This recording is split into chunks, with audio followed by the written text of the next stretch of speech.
Bueno, buenas tardes, espero que estén muy bien.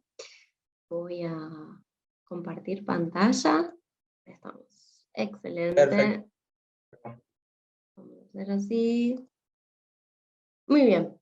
Bueno, la idea de la clase de hoy es hablar un poco de esto que se llama segunda ola de feminismo. Voy a arrancar haciendo como un breve repaso de la clase anterior, por si alguien se tuvo que desconectar antes o no se acuerda, como grandes puntos, y de ahí vamos a partir a la clase de hoy, que la pensé en 4 momentos en los que vamos a estar conversando sobre distintas etapas de este conjunto de teorías que podríamos englobar en la segunda ola. Sobre la primera ola de feminismo, así como en una breve recapitulación, podríamos decir que hay 4 características principales. La primera es la idea de la racionalidad o de plantear que las mujeres son igualmente racionales que los varones y que no hay diferencias en términos biológicos respecto a la capacidad de raciocinio, algo que algunas teorías de la época sostenían, y que en tal caso la diferencia que se nota proviene de la educación, y de ahí la conexión con el cuarto, que son teorías que van a reclamar por el derecho a la educación de las mujeres. La segunda cuestión a señalar ahí es la universalidad, porque son teorías que van a estar discutiendo cuán universal es la noción de ciudadanía y quiénes son entonces integrantes de esta categoría. Y eso se va a relacionar fuertemente con la demanda política que van a tener, que es el derecho al sufragio y al ejercicio de la ciudadanía, ¿no? La universalidad es lo que se lo contaba la otra clase en relación a, bueno, quiénes son, quiénes están dentro de los derechos, la Declaración Universal de los Derechos del Hombre, quién está dentro de la categoría hombre, y entonces si están adentro las mujeres, la posibilidad de votar.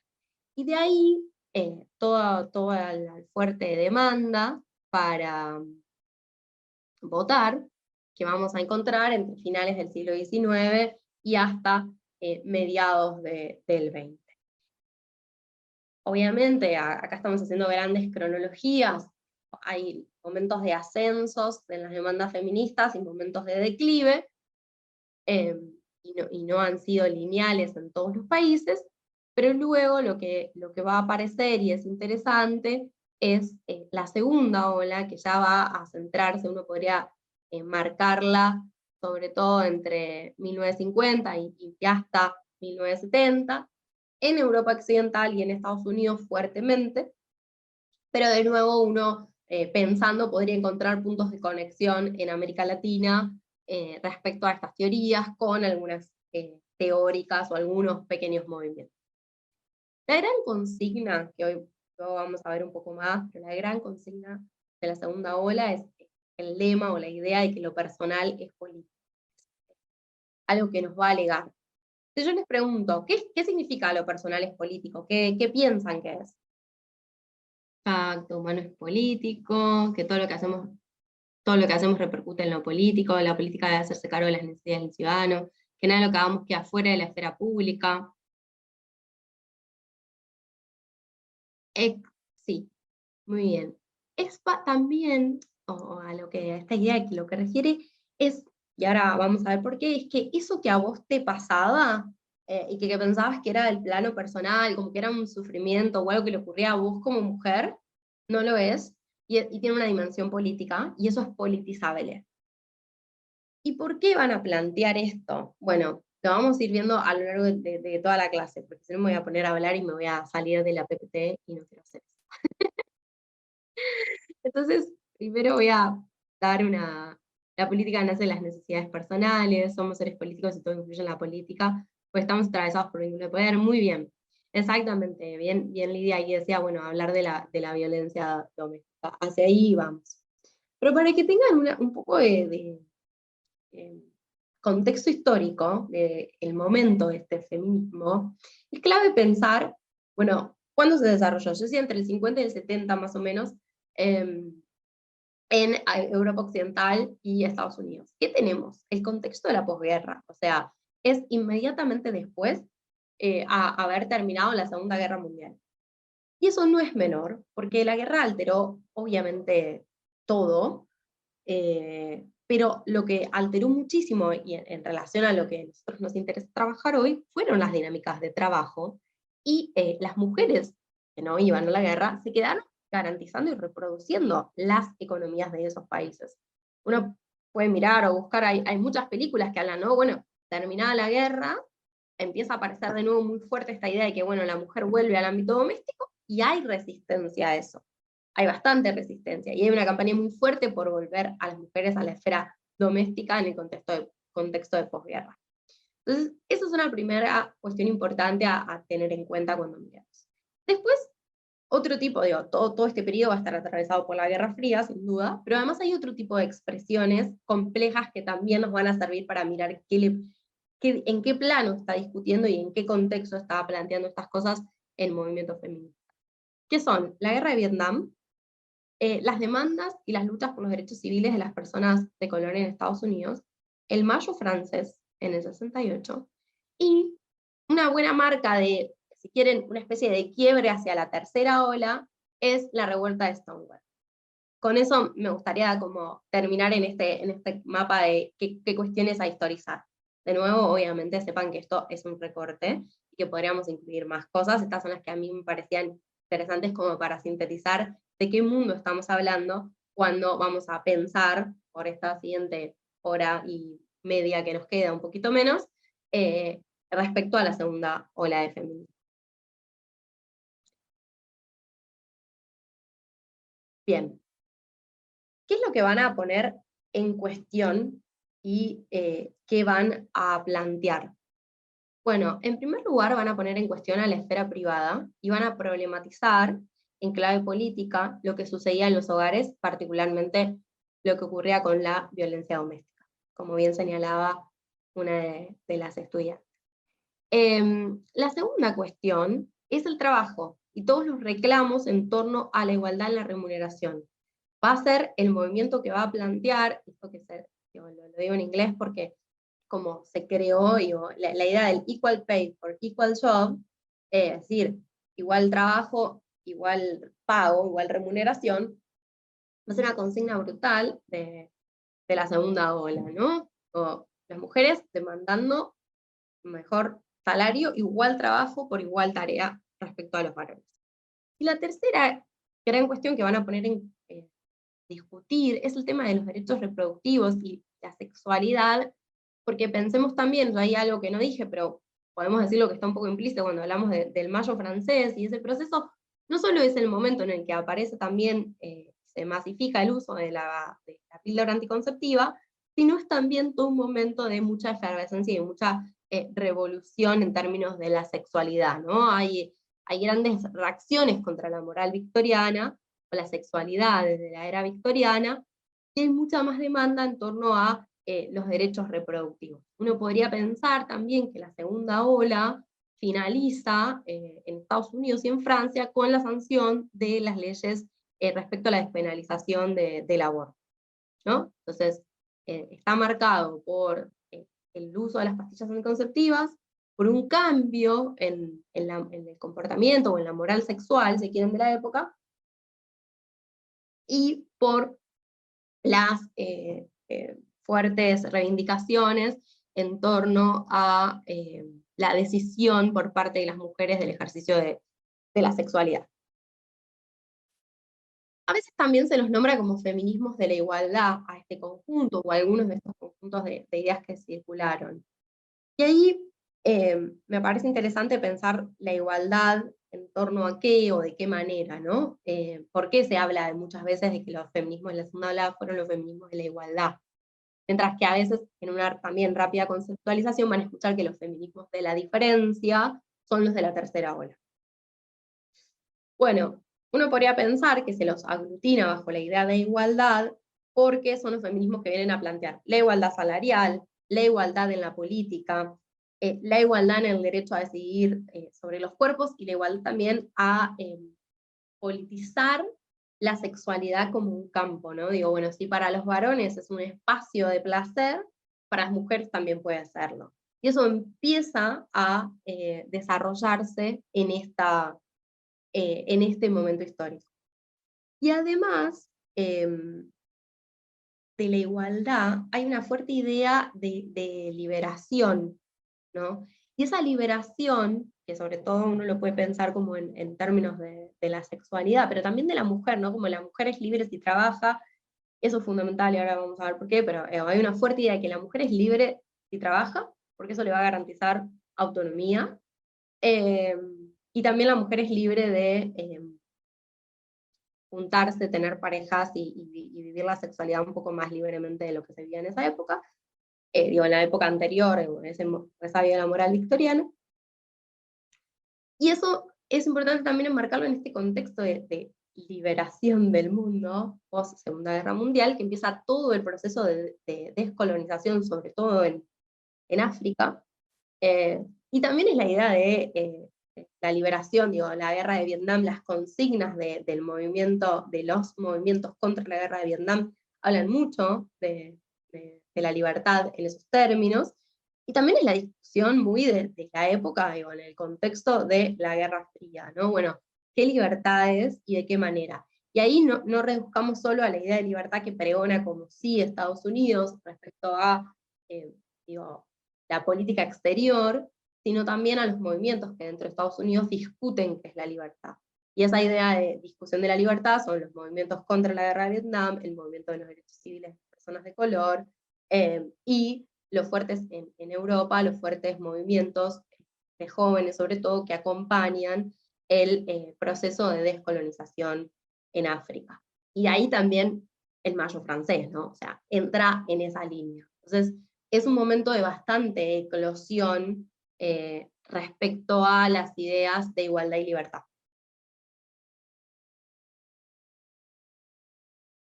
Muy bien. Muy bien. ¿Qué otra cosa vienen a hacer? Bueno, yo decía desnaturalizar la esfera privada, y ahí empiezan a poner en cuestión lo que ocurre en los hogares, y a politizar eso. Yo la otra vez les decía, traía a Carol Pateman para pensar que el contrato sexual es previo al contrato social, y entonces empieza a aparecer esta idea de que lo que ocurre en la esfera privada también es político. Y es político en la medida en la que esta esfera se constituyó como la oposición a lo público, ¿no? No en términos de, si quiere, pérdida de espacio privado que supo concebir este modelo económico que tenemos. O sea, no es una idea de que va a ser político por ahí en términos de compartido socialmente como era en la Edad Media. No vienen a plantear eso. Lo que sí vienen a plantear es que lo que ocurre en la esfera privada en muchos casos sí necesita de intervención estatal. ¿Por qué? Porque la mayoría de las legislaciones hasta ese momento no intervenía en la violencia doméstica porque se la consideraba de la esfera privada. Bueno, era un acuerdo de partes, ¿no? Entonces, bueno, el Estado no tiene que legislar sobre lo que ocurre al interior de los hogares. Ese principio liberal, que funciona para un montón de otras cosas, ¿no? Digo, pensemos en la Constitución Argentina, me van a ayudar los abogados, porque yo ahora me acabo de olvidar el artículo, pero es lo que las personas hagan en la casa está librado a su conciencia y a Dios, creo que es es el que se utiliza mucho, por ejemplo, en relación al consumo de estupefacientes. Si alguien se acuerda del artículo de la Constitución me va a ayudar, pero digo, es un principio muy liberal que aparece, y no solo en la Constitución argentina, sino en la mayoría de las constituciones, gracias, es el artículo 19, pero lo que sí van a empezar a mostrar es que esto que ocurre en la esfera privada sí necesita de intervención del Estado, sí necesita de legislación, y no es un problema de un hogar, es un problema social, ¿no? Y de ahí es un problema político. ¿Eso se entendió? ¿O quedó alguna duda?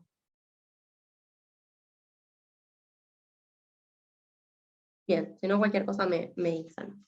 Y, y la tercera cuestión interesante de este momento, y otra dinámica que tiene, o otra característica de la segunda ola, es esta idea de sisterhood en inglés, o de sororité en francés, de sororidad en español, bastante heredada, que es de crear grupos de mujeres para hablar de problemas de mujeres.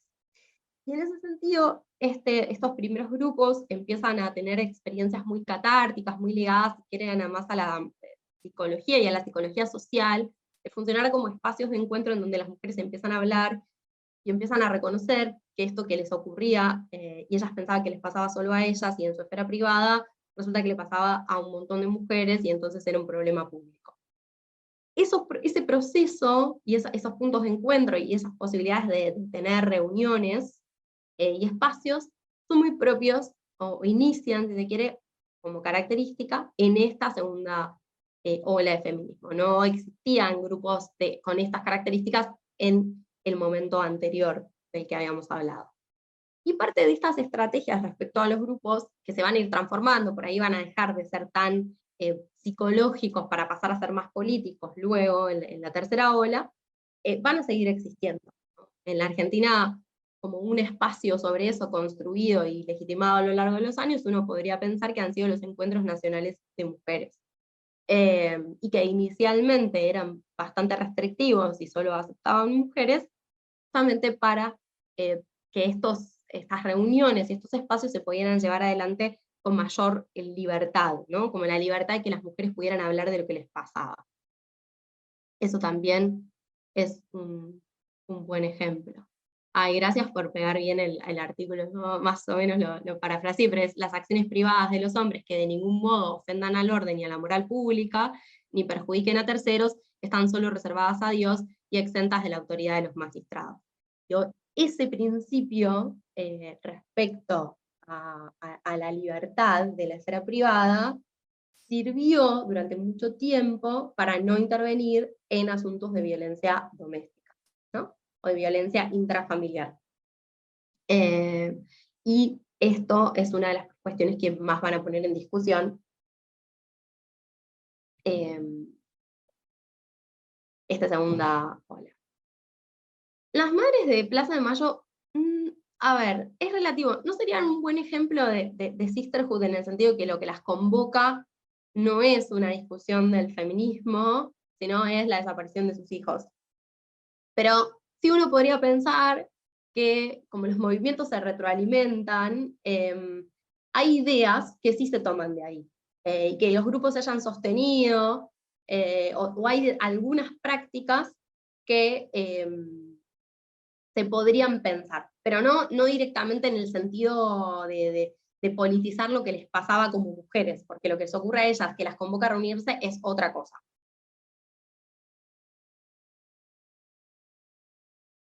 A mi esposa no se la considera un... ¿qué sería un tercero perjudicado? No lo entendí, o no lo sé. Pero si querés, Andrea, explícame un toque más y te digo.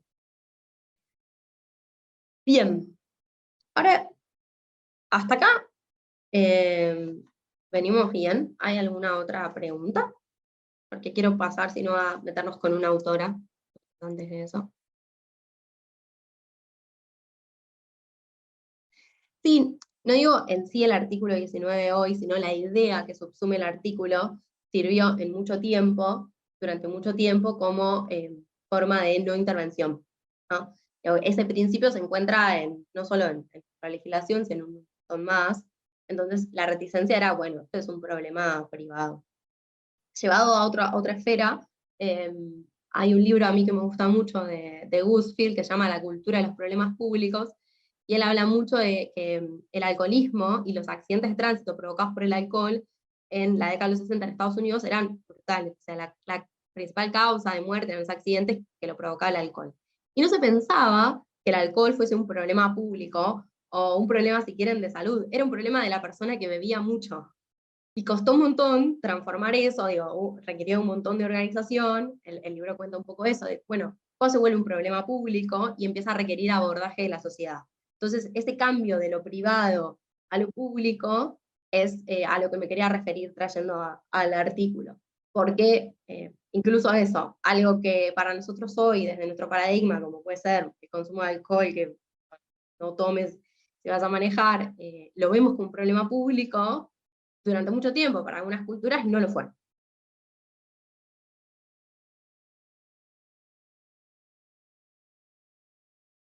Bien, ahora voy a hablar un poco de Betty Friedan. Antes de que me olvide, perdón, voy a...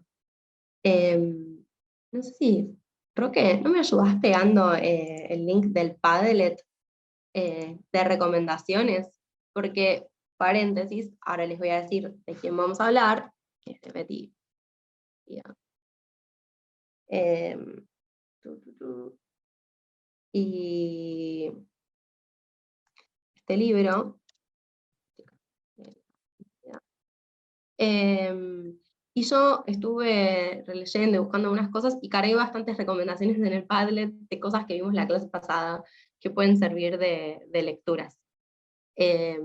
Así que, bueno, ahora después lo sumo, lo voy a hacer ahora, así no nos olvidamos. Voy a parar de compartir y les pego el link del Padlet y lo tenemos a mano para ir cargando cosas y que no se nos pase. Ahí está.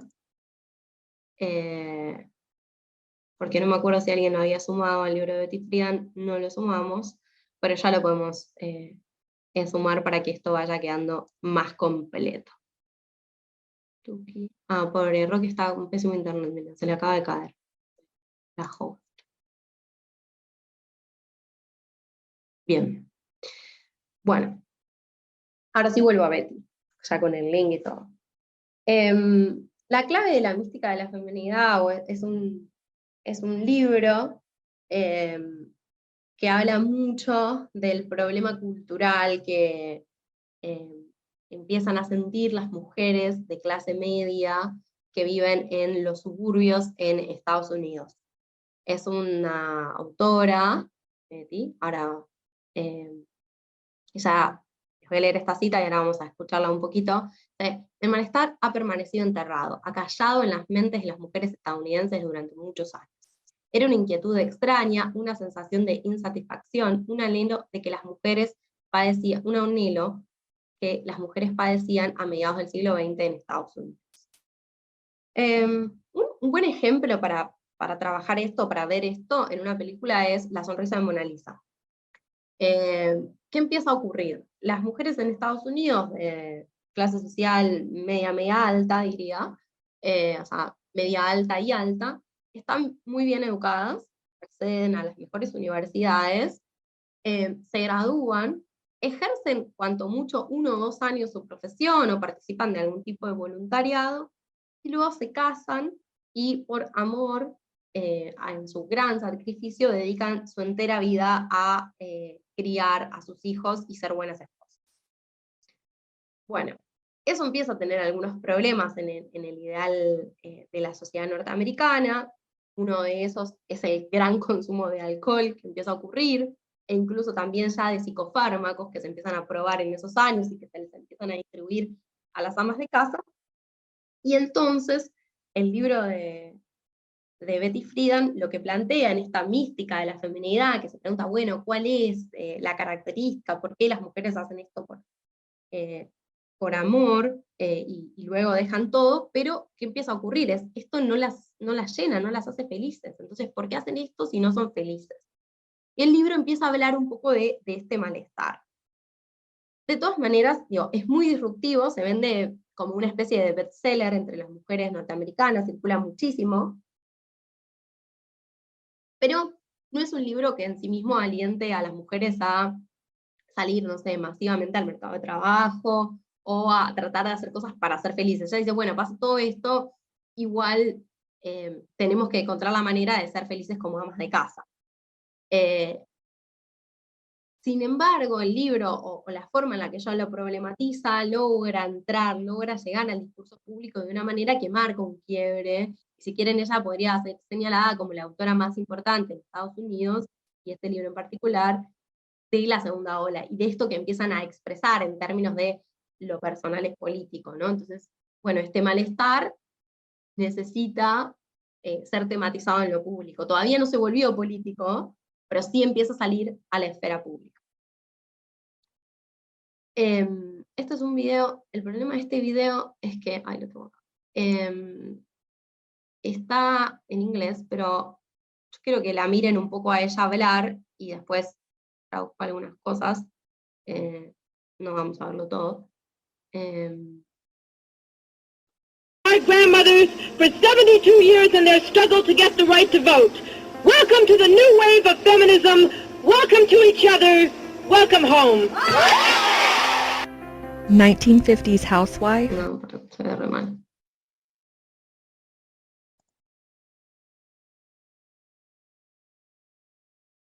Y acá, déjenme intentar, a ver si antes de... To women's activist, Betty Friedan. The happy housewife heroine was a woman who existed purely through image. She was the American dream, flawless and without worry. Young American women set aside their potential ambitions of education and careers and focused primarily on getting married and having children. This woman was hardly an individual, exacting her image to that of an advertisement in a magazine. She lived through her husband, her children, and was content in doing nothing but nurturing them in the place they lived. She could not work because that was her husband's place, and she would only be looked down upon. She was to take pride in her femininity, the feminine mystique, as it were. In the hearts of the housewives who sat at home every day, living unfulfilled lives, they knew they were unhappy. The woman felt incomplete and relatively worthless. She was a mother and a wife, but what else? Suddenly the question rose, is this it? However, the housewife could not vocalize her discontent and refused to recognize the problem because it was not normal, and it was not her place to wish for more than her role as a woman. She felt she was different because magazines and articles promoted a happy, satisfied, and completely content woman. Billboard. La idea de este es que igual cuando esté el link lo van a poder ver completo, pero no me interesa puntualizar en sí mismo en el video. Es una buena descripción de la época, pero tiene la limitante de que no está en castellano. Me gustaba que vieran las imágenes porque hablan mucho también de ese momento cultural y cómo se crea esta idea de que la mujer tiene que estar en el hogar y ser la ama de casa perfecta y ser femenina, y toda esta idea en torno a la feminidad y al servicio de la casa, del marido y el amor. Y en un momento dicen, bueno, como que las mujeres empiezan a preguntar como identidad, ¿no? Bueno, yo soy una madre, soy una esposa, y eso es todo, ¿no? Entonces, ese es el primer quiebre, o eso es lo que nosotros podríamos rastrear rápidamente en términos del movimiento cultural que se inicia en los 50 en Estados Unidos. Que luego va a tener un correlato también más hacia lo económico con las demandas que van a sucederse ya más avanzados en los 60 respecto al equal pay for equal job, o sea, igual trabajo, igual remuneración, y van a ir en aumento. Para mí otra serie que muestra mucho ese proceso en la cultura estadounidense es Mad Men, en sus distintas temporadas, y uno puede ir viendo desde cómo solo había mujeres secretarias en el estudio de publicidad, hasta cómo las mujeres deciden separarse y terminar liderando o creando una agencia de publicidad, ya casi llegando a los 70, ¿no? Entonces, como en esos 20 años se va produciendo todo ese proceso de transformación y de incorporación de la mujer en el mercado de trabajo. Bien, sí. Sí, yo en el link, lo que pasa es que por lo general mandamos el material cuando termina el seminario, pero ahí se los mando y ahora, si quieren también, ahora se los puedo compartir por el chat. Bien, ¿alguien tiene alguna pregunta de esto que acabamos de ver, voy a pasar de Betty, o de la forma en la que en Estados Unidos se fue problematizando la segunda ola?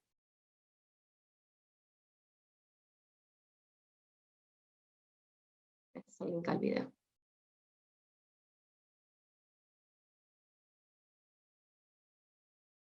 Sí, Fernando.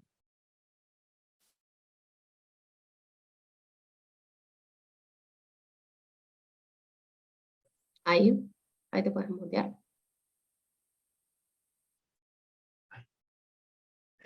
Buenas tardes a todos. Maylene, una consulta. Así como estaba el movimiento Beatnik, así como estaba Jack Kerouac, dentro de la cultura incipiente, ¿qué artistas, qué movimientos estaban, escritoras, cineastas, directoras, actrices, estaban dentro de esta ola? Es una buena pregunta, te lo voy a reconstruir porque la tengo mucho más rastreada hacia el final, como hacia Stonewall, por ejemplo, o sea, podría decir que Andy Warhol y la Silver Factory funcionaron mucho en torno a eso, pero ahí ya casi se solapan la segunda y la tercera en Estados Unidos, o empiezan a confluir bastante. En esta primera, si se quiere, más cercana a los 50, que es sobre todo de mujeres blancas, no sé rápidamente, las tendría que buscar. Me parece que está muy subsumido en la figura de Betty Friedan, ¿no? Porque lo que sí tiene por ahí de particular que no había ocurrido es que el libro de ella circula como un bestseller. O sea, si quieren, es una especie del primer antecedente de bestseller de autoayuda o de todo ese género que va a salir después. Un libro de muchísima circulación en ese sentido. Pero no conozco, así que se me vengan rápido a la cabeza, escritoras, otras autoras. También inicialmente fue más universitario y más blanco y academicista esta problematización. Por eso, no sé, una figura que lo muestra bien es en La sonrisa de Mona Lisa, Julia Roberts, que es la docente, bueno, cómo se enoja cuando la estudiante predilecta le dice, no, bueno, yo no voy a hacer toda la carrera y me voy a casar. Y después, cuando ya se empieza a mezclar más con, no solo diría bueno, vos decías la cultura bien, el hipismo en Estados Unidos, y más hacia mí, hacia el 68, se mezcla mucho con el movimiento pop, y hay otro, el documental sobre la vida de Andy Warhol, que está en Netflix, recupera un montón, no solo su dimensión artística, sino su dimensión política, y entonces empieza a mostrar cómo llega a eso hasta bien entrada se quiere, la tercera ola, porque empieza a mostrar cómo se cuela la epidemia de SIDA en Estados Unidos en el movimiento artístico. Pero la verdad es que de los 50 no te sabría señalar más que a Betty.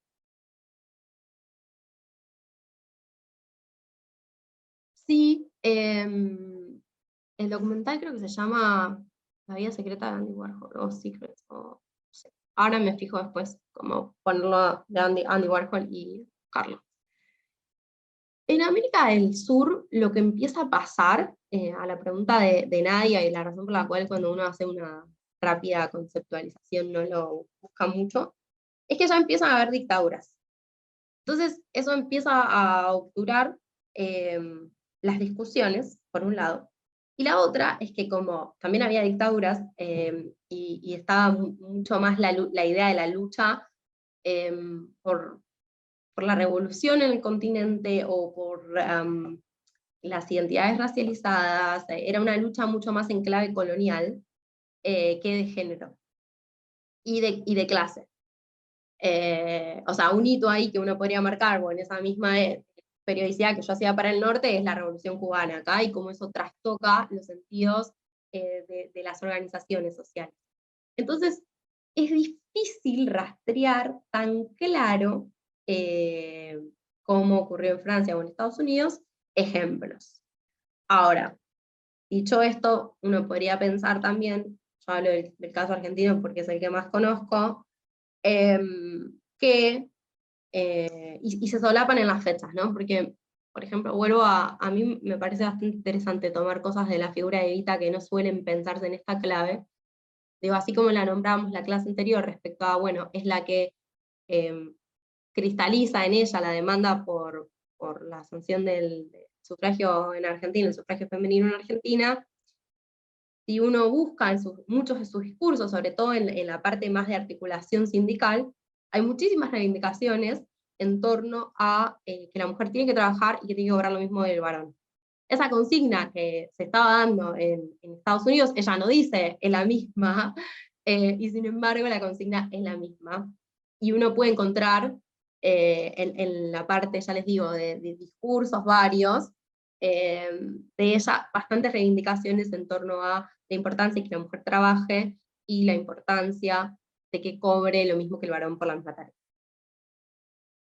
Eso no fue un movimiento en sí mismo, o sea, no se formó en términos de género, no se problematizó de la misma manera, sí lo era el contenido. Y después hay pequeñas experiencias también de grupos, sí funciona mucho los grupos como de esta idea de la sisterhood que les decía, sí, mujeres que se empiezan a reunir y empiezan a tematizar cosas, eso sí se da mucho, pero no adquieren una dimensión más pública, como si, digo, no salen a la calle y no se movilizan. En particular, por ahí, algo interesante respecto a la tematización del aborto, por ejemplo, en Argentina, hacia mediados de los 60, no existía esa necesidad de hacerlo público, porque estaba bastante garantizadas redes informales para hacerlo. Entonces, por ejemplo, era como, bueno, le preguntabas a cualquier otra persona y accedías. Entonces, no existía o no estaba la idea de, bueno, vamos a cambiar la legislación, porque a la vez era algo de lo que era bastante fácil acceder aunque fuese ilegal. Algo que después no va a pasar luego. Pero sí en ese contexto se daba. Entonces también ahí es como, es difícil de encontrarlo con la misma claridad por estas cuestiones. Uno podría decir, porque ya la institucionalidad y las democracias se empezaban a ver afectadas. Por otro lado, porque el principal clivaje de discusión, o la principal discusión en torno a la opresión, es en términos de clase y es en términos de colonialidad, y ahí pondría a la Revolución Cubana, pero no es la única. La Revolución Boliviana de 1953, si la memoria no me falla, es súper importante para pensar ese mismo proceso en América Latina, y las discusiones pasan por otro lado, y eso no da tanto lugar a la emergencia en el discurso público. Lo que no significa que no hubiese movimiento, sino que la historia es tirana cuando los movimientos no dejan registros para ir a hablar. No sé, yo hace muy poquito, por ejemplo, encontré un hallazgo de un libro que busca recuperar las memorias de una organización de lesbianas que se juntaban en un sótano en San Telmo, en el medio de la dictadura, entre el 78 y el 80, que funciona ese sótano y se encuentran para discutir cuestiones de la liberación de la mujer. Y en realidad esto saltó porque en una presentación una dijo, ¿te acordás? Y no sé qué, y entonces todos más o menos contaron lo que hacían, pero la gente no sigue, no habla de esto, o sea, teniendo muchos problemas para recuperar esas memorias, cuando después o bien fueron acalladas, o bien eligieron quedar en una etapa de no masividad pública. Así que es más difícil de rastrear ahí, hay que buscar para encontrarlas tan claras. Y sin hablar, o sea, la verdad es que cuando uno piensa es el Equal Pay y el Equal Job, todavía estamos lejos. Ayer o antes de ayer, es que se cumple como el año, el día por la reivindicación del igual pago, porque es el tiempo extra que les lleva a las mujeres, ¿no? Es 1 año y 4 meses lo que los varones ganan en 1 año, nosotras nos lleva 4 meses más. Y si uno mira últimamente la brecha salarial en Argentina, oscila entre el 24 y el 27, ¿no? Hay como picos, que no se deben a que estemos cerrando cosas, se debe a que justo, no sé, una paritaria cerró mejor, o la inflación impactó un poco menos, no vamos a pensar que estamos transformándolo sustantivamente, ¿no? Todavía nos falta mucho. Bien, bueno, y ahora quiero pasar a Simone de Beauvoir, que la estuve releyendo bastante para la clase de hoy, así que tengo muchas citas del libro que les quiero compartir. Y también quiero hablar un poco en general. El libro sobre el que vamos a estar hablando hoy es El segundo sexo. Y si quieren, este es el libro teórico más importante de la segunda ola, sin duda. Simone de Beauvoir es parte del existencialismo francés, la pareja de Sartre, el gran pensador del existencialismo francés. Y ella acá dice, ella es lo inesencial frente a lo esencial, él es el sujeto, lo absoluto, ella es la alteridad. Es bien interesante porque todo el segundo sexo es un ensayo filosófico en donde muestra cómo culturalmente, fundamentado en una idea biológica, pero culturalmente fundamentado en una idea de la biología, se construye a la mujer como lo otro, lo alterno, lo que no es un varón. Y como el varón es el sujeto, lo absoluto, lo esencial, y la mujer es la alteridad, es lo otro. Por eso el libro se llama El segundo sexo, ¿no? Porque es esa condición de segunda constantemente. Que obviamente, digo, ella lo va a marcar en lo cultural y de época, pero si uno piensa incluso en religiones, y particularmente el cristianismo, el catolicismo, su Dios creó el hombre a su imagen y semejanza, y la mujer es una costilla de Adán, ¿no? Entonces, esa idea de que es lo otro y lo que vino después, también está muy presente en todo el pensamiento católico. Tal vez, esto seguramente lo hayan escuchado, la idea más importante de Simone de Beauvoir es que no se nace mujer, digo, ahí ella va a romper con esta idea de biología, y dice, no es que vos naces mujer, sino que la mujer es una construcción, entonces vos llegás a ser mujer, ¿no? Entonces, ningún destino biológico, físico o económico define la figura que reviste en el seno de la sociedad la hembra humana. La civilización es el conjunto de quien elabora ese producto intermedio entre el macho y el castrado, cómo se califica a lo femenino. Y ahí ella dice el castrado porque hasta hace largo tiempo en la Edad Media la mujer, se pensaba que la mujer era un hombre castrado, ¿no? Ese punto no tenía una entidad, sino que era un apéndice, una deformación o un problema en relación al cuerpo de los varones. El libro está muy bueno, es bastante largo y muy filosófico, sí, pero algunas cuestiones que quiero traer y que me interesan, voy a empezar por el final, son las siguientes. La primera es la idea muy fuerte que ella va a traer que si las mujeres no pueden acceder al mercado de trabajo, no van a poder, voy a buscarles las citas, no van a poder ser libres. Pero introduce un gran matiz, miren, les voy a leer esta partecita. Dice, gracias al trabajo la mujer ha franqueado en gran parte la distancia que la separaba del varón, únicamente el trabajo es el que puede garantizarle una libertad concreta. Tan pronto como deja de ser un parásito, el sistema fundado sobre su dependencia se derrumba. Entre ella y el universo ya no hay una necesidad de un mediador masculino. La maldición que pesa sobre la mujer, vasalla, consiste en que no le está permitido hacer nada. Entonces se obstina en la imposible persecución del ser a través del narcisismo, del amor, de la religión. Productora y activa, reconquista su trascendencia. En sus proyectos se afirma concretamente como sujeto. Por la relación con el fin que persigue, con el dinero y con los derechos que se apropia y experimenta su responsabilidad. Sin embargo, rápidamente introduce esto. Sin embargo, no hay que creer que la simple yuxtaposición del derecho a votar y de un oficio constituyen una perfecta liberación. El trabajo de hoy no es la libertad. Solamente en un mundo socialista, cuando la mujer acceda a aquel, se asegurará de este. La mayoría de los trabajadores son hoy en día explotados. Por otra parte, la estructura social no ha sido profundamente modificada por la evolución de la condición femenina.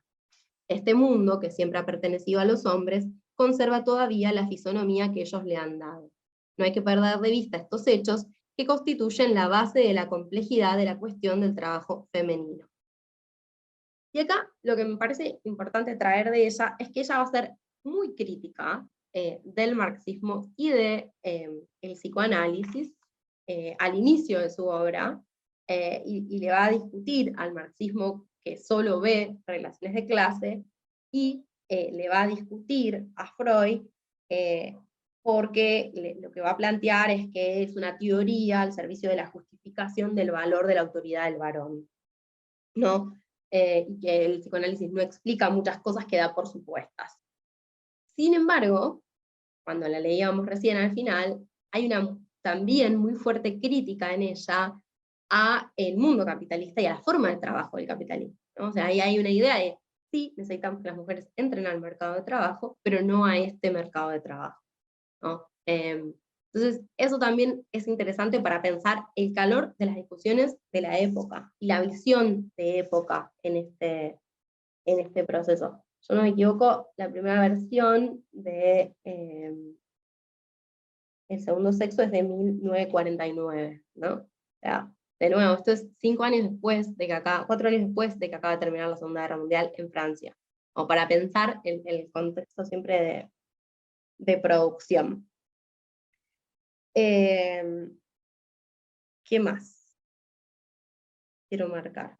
Bueno, esta idea de que no se nace mujer, ella habla, por ejemplo, en otro pasaje de que las mujeres son el ser para los hombres, ¿no? Y esto es uno de los factores esenciales de su existencia concreta. Y entonces ahí hay una imposibilidad de ser, porque se es para, no se puede ser.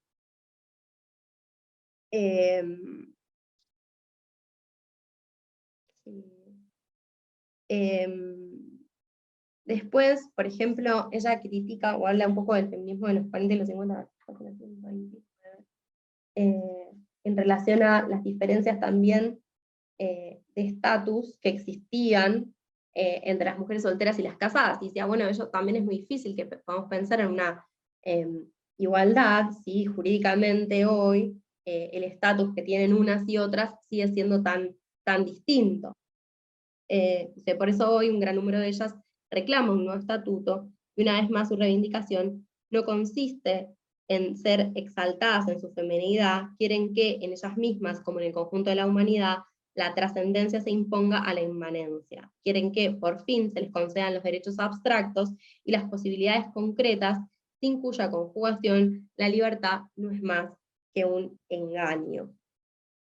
Esa es otra idea fuerte que tiene el libro, que se los estoy resumiendo, pero solo para que miren, el libro es todo esto, de grueso tiene 700 páginas de ensayo filosófico.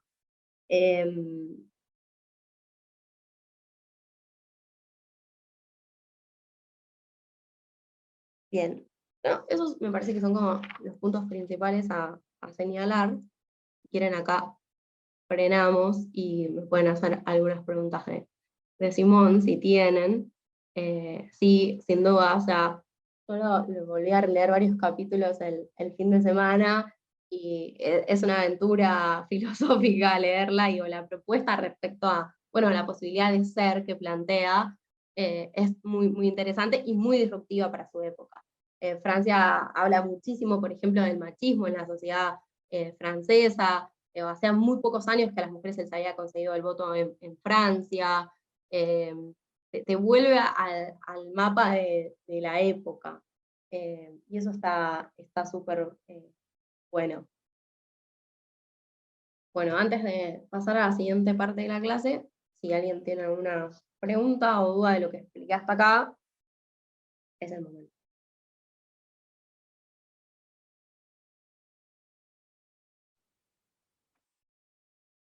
¿Vamos bien? Nadie tiene nada para decir. Vamos.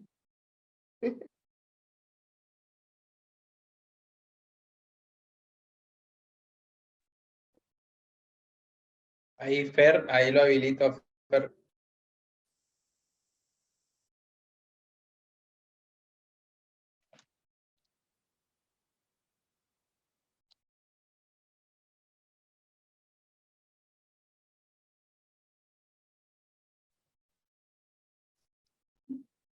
Fer, puedes Ahí sí, genial. Una consulta. desmutear. La pareja americana de Simón, ¿tuvo influencias en ella y cuáles si tuvo? Me gusta porque me haces unas preguntas que son bien difíciles de responder. O sea, no lo sé, lo que te voy a decir es, no lo sé. Yo creo que, como todo y como gran pensadora, estaba mirando mucho lo que ocurría en Estados Unidos, y en el segundo sexo hay muchas referencias. Betty Friedan miraba mucho, digo, o Betty, o el feminismo americano mira mucho lo que pasa en Francia. Hay un diálogo entre ellos, y también, producto de la posguerra, hay muchos intelectuales que van y vienen, y hay muchas personas que de Europa se van a Estados Unidos y se quedan. Justo este fin de semana también aproveché el Pascua y leí y miré muchas series. Vi Transatlántico, y cuenta de la comisión que crea un grupo de ayuda humanitaria cuando Estados Unidos todavía era neutral en la Segunda Guerra Mundial, para llevar y asilar en Estados Unidos a grandes intelectuales que eran perseguidos por el nazismo, ¿no? Entonces, hay un diálogo muy fuerte en esa época entre ambos. Actualmente conozco las influencias en sí del amante americano de Simón, que ya a esta altura creo que, o sea, debería decir, no sé cuántos ni cuál ha sido el tipo de influencia que han tenido. Sí hay un diálogo y hay un mirar a la cultura estadounidense, y eso se ve. De hecho, ella, cuando critica a Francia, en algunos puntos plantea que en Estados Unidos hay más libertad respecto al modelo social y al rol de la mujer.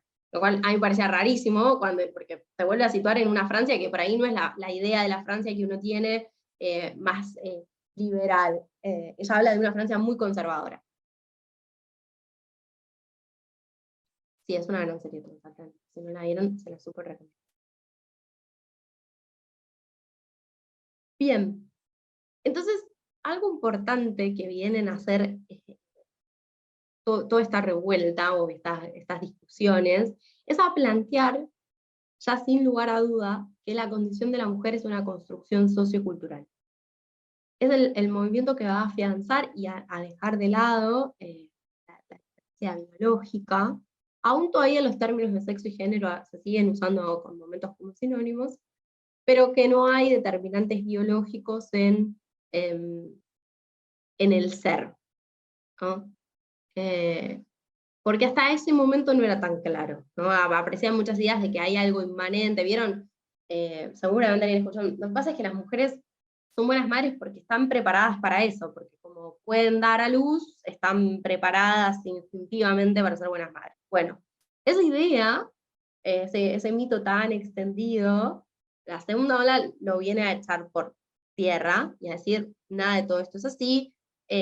Son construcciones socioculturales y hay distintas mujeres para distintos momentos históricos. Sin embargo, una limitación que tienen es que todavía piensan en que a cada época se le corresponde un tipo de mujer, básicamente, ¿no? Algo que, vamos a ver la clase que viene, la tercera ola va a romper mucho. Por eso estos movimientos luego van a ser acusados, más vale de seguir reproduciendo cierto sesgo más burgués o clasista, depende de la teoría de la que se lo critique, ¿no? Respecto a que estaban mirando, bueno, lo que pensaban o lo que sentían, sobre todo las mujeres blancas bien educadas. Pero sí es central entender que es la ola que plantea la construcción sociocultural. Y en ese punto, la autora que va a terminar sintetizando la frase con la que empezábamos, que la idea de que lo personal es político, es Kate Millett, que ella lo va a plantear y va a mostrar cómo eso ya sí va a pasar a ser político, y va a pasar a ser político sobre todo en la tercera ola, ¿no? Es como que esta, si quieren, es la del punto de inflexión en muchas cosas, y llega hasta ahí, hasta poder plantearlo, pero le cuesta terminar de pasarlo a la acción. Sí tiene movimientos, sí tiene manifestaciones, sí hay, ya les digo, organización respecto a la sanción de algunas leyes, y en ese punto, si miramos Estados Unidos y Francia sancionan las leyes de legislación respecto a la reducción de la penalización en el aborto, al mismo tiempo, casi hay 3-4 años de diferencia entre uno y otro, que no son las únicas, incluso Italia es gran parte de ese movimiento. Italia es bien interesante, Italia es más socialista, o más heredera de Gramsci la discusión que tiene, pero, y hay que rastrearla en italiano, no está toda tan traducida, pero si nos metemos a mirar, ocurre un movimiento muy, muy similar. Sí, a veces llegamos a él un poco más por Silvia Federici, que es otra autora, aquella Silvia Federici es actual, ella recupera, es italiana, pero hace muchísimos años vive en Estados Unidos, recupera grandes cosas de la discusión en Italia, que no nos ha llegado tanto, pero que sí también se da en estos años y en una clave muy similar, para terminar planteando, ¿no? Como que lo personal es político y entonces hay que accionar. Eso es central. Y una buena forma de terminar este conjunto de teorías y el pase a la siguiente etapa es con la revuelta de Stonewall, que antes de mostrarles, quiero preguntarles cuántas personas saben lo que fue la revuelta de Stonewall.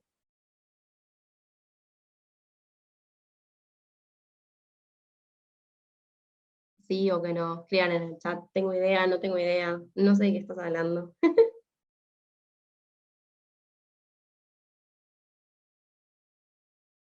Ahí Daniel sabe, dice. Muy bien, me encantan los varones, están muy participativos y también. saben un montón, ¿eh? Yo tampoco sé, May. Muy bien, bueno, ahora vamos a ver.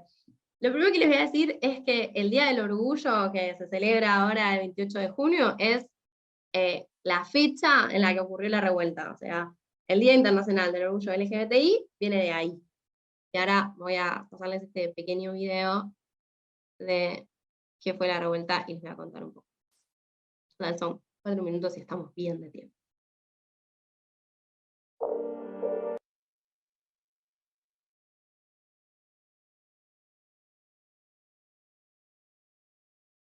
No sé por qué me hace esto, que es que no se mueve. Miren que no se hace bien cuando se tiene que agrandar.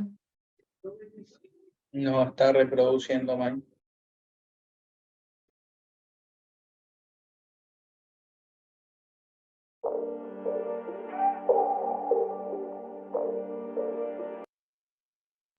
Que se tilda ahí. Se hace grande la Mal. pantalla, pero se hace mal. May, igual quedan en la PPT, no en el video. Ah, ok. Ahí lo vuelvo a hacer. Para que la voy a poner primero bien. Ahí está. Qué bronca. Bueno, Iris, muchas gracias por participar. Ahí sí lo están viendo bien ahora. Bárbaro.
become strong.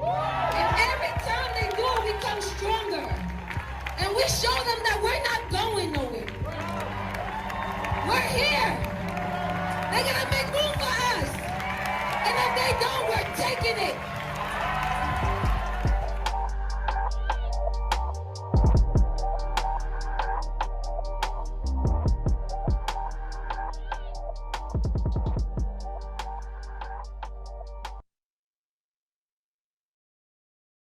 Muy bien.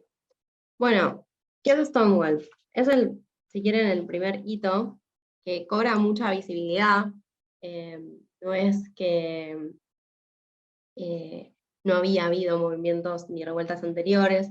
El enfrentamiento, en este caso, entre las personas que participaban y que eran frecuentes en este bar, la comunidad que había y la policía dura muchos días, y se hace bastante evidente, y también muestra otro fenómeno que empieza a ocurrir ahí y se consolida, que son las migraciones LGBTI, sobre todo en Estados Unidos, hacia San Francisco y hacia Nueva York, y particularmente hacia el barrio en el que estaba ubicado Stonewall como el bar, que es un barrio que está en el medio de Nueva York, bastante cercano a la Universidad de Nueva York. Y estas migraciones que se daban no eran solo por ser personas LGBTI, sino también por ser personas negras y latinas. Y esto de alguna forma va a empezar a dar la clave y el punto hacia lo que vamos a ver la clase que viene, que tiene que ver con estos movimientos dentro de los feminismos que sí van a estar cuestionando su carácter blanco y van a estar discutiendo cómo se interseccionan. Y el concepto de interseccionalidad lo encontramos claramente en la tercera ola, las cuestiones entre la raza, el género y la clase.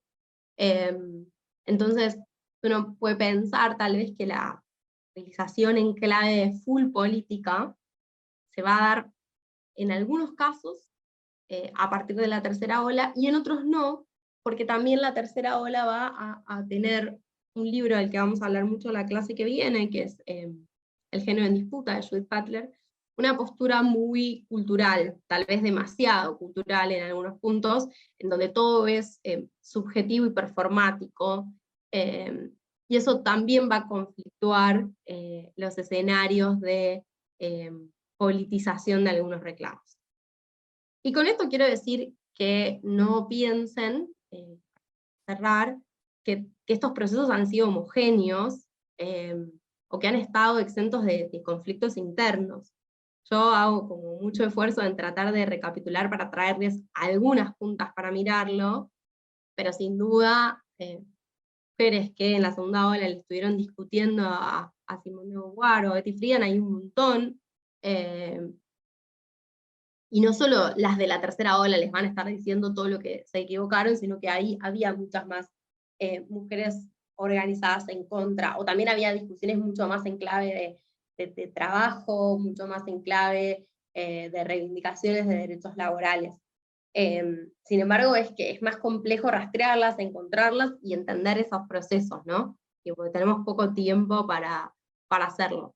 Pero sí me parecía bueno pensar en estos continuos para finalizar, y es como, bueno, algunos picos bajan, después se reactualizan otras demandas, y los feminismos no son uniformes en los momentos históricos en lo que van demandando, tampoco se olvidan de lo anterior.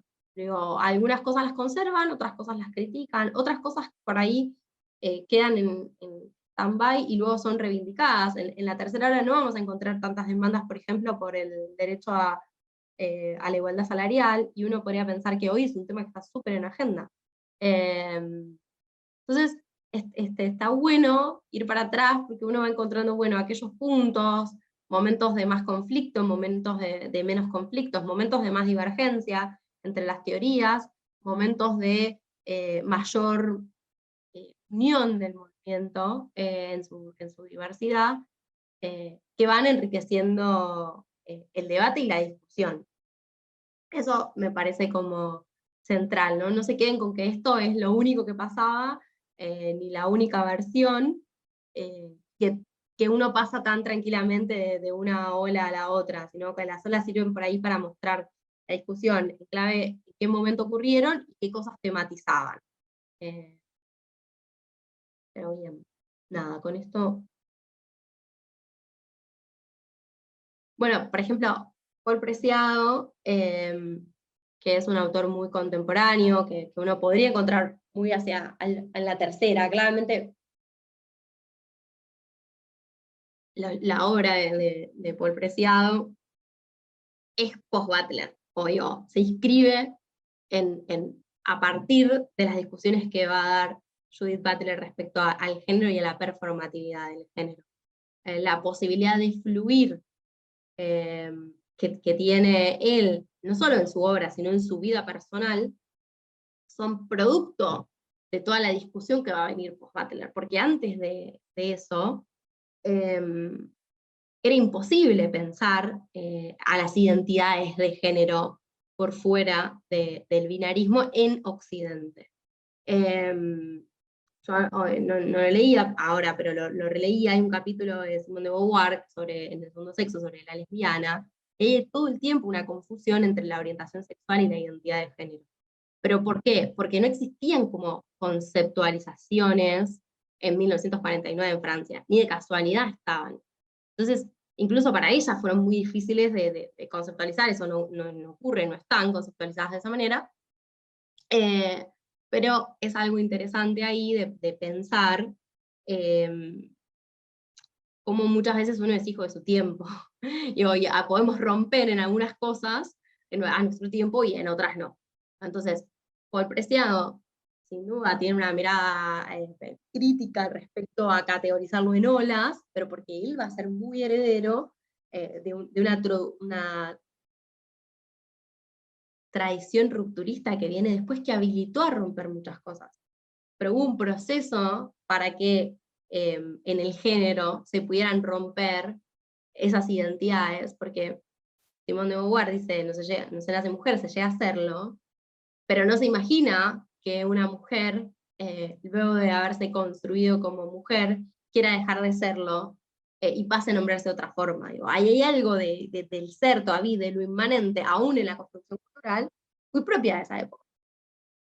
¿Pero por qué? Digo, y ahí también es importante siempre cuando vamos a ir a mirar al pasado, reponer contextos históricos. Bueno, porque era muy difícil de pensar en su tiempo algo de esas características. Después, en la tercera ola o hacia después, bueno, vamos a tener toda la posmodernidad y todo o sea, una gran manera de pensar a Preciado post, y yo me cansé de que me lo dieran para leer en la facultad y odio citar y lo voy a citar, o la modernidad líquida de Bauman, ¿no? El amor líquido, toda esta idea de la liquidez muy propia de la etapa que sigue, que también hay una transformación del capitalismo, a que todo tenga que ser más fluido, a que todo tenga que ser más flexible, va a habilitar que pueda haber rupturas, que pueda haber fluideces, que bueno, no sea necesario definirse, no sea necesario categorizarse.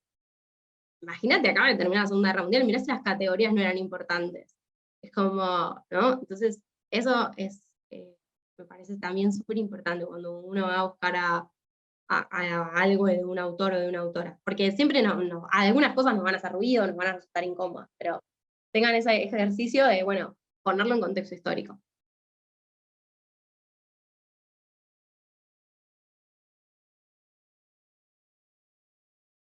Bien, ¿alguna pregunta más? ¿Alguna duda más?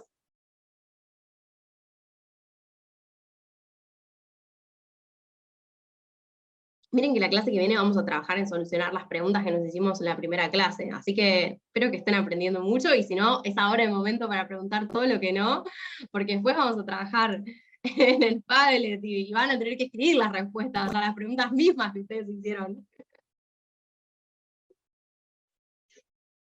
Ahí la veo a Beatriz riéndose. ¿Estamos bien, Beatriz? ¿Se entiende todo?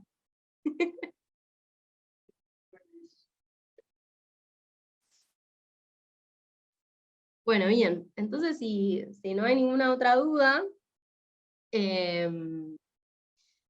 nos encontramos la clase que viene. Acuérdense, si quieren cargar recomendaciones en el Padlet, yo sumé algunas cosas que puedan servir para el origen de los feminismos.